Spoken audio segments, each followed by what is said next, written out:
नमस्कार, मी श्रुतिका। माझ्या YouTube चॅनलमध्ये तुमचं खूप खूप मनापासून स्वागत आहे। तर आज आपण बघणार आहोत बाजारात मिळते तशी वर्षभर टिकणारी पांढरी शुभ्र आवळा कँडी। तर त्यासाठी मी काही पांढरी शुभ्र राहण्यासाठी सिक्रेट टिप्स दिलेले आहे, त्यासाठी शेवटपर्यंत व्हिडिओ बघा। आवळा वाफवताना कुठल्या चुका करू नये हे मी इथं सांगितलेले आहे, त्यासाठी व्हिडिओ पूर्ण बघा। इथे मी 1 किलो आवळे स्वच्छ 2 ते 3 पाण्याने धुवून घेतलेले आहेत। आता थंडीच्या दिवसात मस्त छान टपोरे आवळे मिळतात, तर बघा किती छान आवळे मला यावेळेस मिळालेत। त्यानंतर कढईमध्ये पाणी ठेवून मी चाळणी अशा प्रकारे त्यावरती ठेवली आणि चाळणीमध्ये हे आवळे वाफवायला ठेवले। तर 10 मिनिटं हे आवळे मी मध्यम आचेवरती 10 मिनिटांनंतर मी बघितलं तर बघा माझे आवळे छान मस्त झालेले आहे। तर अगोदर आवळ्यांचा रंग हिरवा होता आणि आता थोडासा लाईट कलर म्हणजे फिक्का कलर झालेला आहे आवळ्यांचा। आपल्याला फक्त ह्या आवळ्याच्या पाकळ्या मोकळ्या होतील इतपरच हे आवळे वाफवून घ्यायचे। जास्त वाफवले तर आपली आवळा कँडी पांढरी शुभ्र न होता लालसर होते। तर बघा फक्त 10 मिनिटच मी हा आवळे मध्यम आचेवरती वाफवून घेतलेत। जर पांढरी शुभ्र छान बाजारसारखी आवळा कँडी पाहिजे असेल तर आवळे हे जास्त सुद्धा वाफवायचे नाही, नाहीतर आपली आवळा कँडी लालसर आणि थोडी काळपट होते। म्हणून नेहमी लक्षात ठेवा की पाकळ्या मोकळ्या होतील तेवढीच वाफवायची। आवळे थंड झाल्यानंतर मी त्याच्या अशा छान फोडी करून घेतल्यात। तर अगदी सहज हाताने ह्या फोडी निघतात आणि बिया वेगळ्या काढायच्या। अशा प्रकारे मी सगळ्याच्या फोडी करून घेतल्यात। त्यानंतर एक प्लास्टिकचं भांडं घेतलं, तळाशी थोडी साखर टाकून घेतली आणि त्याच्यावरती ह्या फोडी अशा पसरवून घेतल्यात। तर आपल्याला अशा त्याच्या लेयर द्यायचे। आता एक लेयर झाल्यानंतर आपण परत एकदा त्याच्यावरती साखर टाकून घ्यायची आहे। तर पुन्हा एकदा अशा प्रकारे बघा मी साखर टाकलेली आहे। तर असे केल्याने सगळ्या फोडींना व्यवस्थित आपला साखरेचा पाक लागतो। इथे आपल्याला साखरेचा पाक वगैरे बनवायचा नाही। लक्षात ठेवा आपल्याला ही आवळा कँडी करताना स्टीलचं भांडं वगैरे घ्यायचं नाही, कारण ते काळं पडण्याची शक्यता असते। म्हणून चिनी मातीचं किंवा काचेचं किंवा प्लास्टिकचं वगैरे तुम्ही घेऊ शकतात। तर अशा माझ्या सगळ्या लेयर आता देऊन झालेल्या आहेत।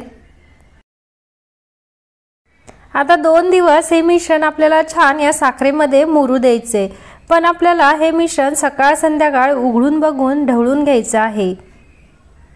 सकाळी हे मिश्रण केलेलं, तर आता संध्याकाळी मी झाकण उघडून बघते तर याचा छान मस्तसा पाक झालेला आहे। तरी अजून साखर खाली तशीच आहे, पण वरती पाकळ्या सगळ्या त्या पाकामध्ये तुडुंब भरल्यात। चमच्याने ह्या आवळ्याच्या पाकळ्या खालच्या वर व्यवस्थित करून घ्यायच्या आणि पुन्हा झाकण लावून आपल्याला 1 दिवस हे मिश्रण छान मुरू द्यायचं आहे। तर असे आपल्याला 2 दिवस हे मिश्रण सकाळ संध्याकाळ हलवून घ्यायचे, नाहीतर बुरशी लागण्याची शक्यता असते। तर बघा किती कमी आपलं सिरप राहिलेलं आहे। 2 दिवसानंतर ह्या फोडी मी अशा चाळणीमध्ये निथळत घालते, म्हणजे आपलं जे साखरेचं अतिरिक्त पाक आहे तो खाली पडेल चाळणीच्या। तर इथे मी 1 किलो आवळ्यांना अर्धा किलो साखर घेतलेली होती आणि बघा एवढूसाच माझा पाक शिल्लक राहिलेला आहे, जास्त पाक नाही राहिला। ह्या निथळत घातलेल्या आवळ्याच्या फोडी मी ताटावरती अशा प्रकारे पसरवून घेतल्या आणि 3 दिवस फॅन खाली सुकवून घेतल्या। तर माझ्याकडे ऊन नाही आहेत, तुमच्याकडे ऊन येत असेल तर 2 दिवस सुद्धा पुरेसे आहेत। तर 3 दिवस छान मस्त फॅन खाली सुकवून मी तिसऱ्या दिवशी 1 तासभर उन्हामध्ये ह्या कळकळीत सुकवून घेतल्या। तर सर्वात आधी अशा प्रकारे ह्या छान अशा मोकळ्या एका ताटामध्ये पसरवून घेतल्या।